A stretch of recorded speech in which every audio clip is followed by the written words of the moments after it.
Во време на забрзан технолошки развој и дигитализација, достапноста до информации преку дигиталните платформи е се поголема.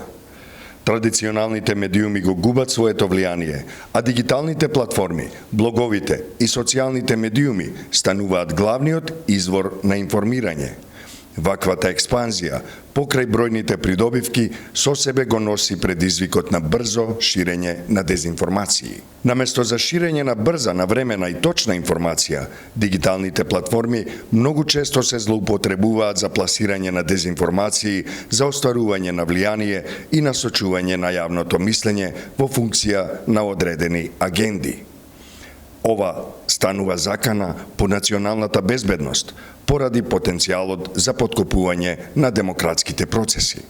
Северна Македонија, како членка на НАТО и кандидат за членство во Европската Унија, е мета на кампањи на дезинформации што имаат за цел да поттикнуваат антизападно расположение кај македонските граѓани и да заговараат нејасни алтернативи на европските интеграции.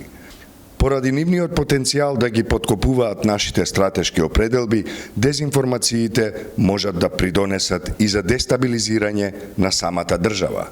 Одговорот што како општество треба да го дадеме на ваквите појави е повеќе слоен и бара ангажман од повеќе чинители. Државни институции, од медиумите, од граѓанскиот сектор, како и од системот на образование. Потребно е да изградиме општествена, системска, медиумска, но пред се лична отпорност кон дезинформациите.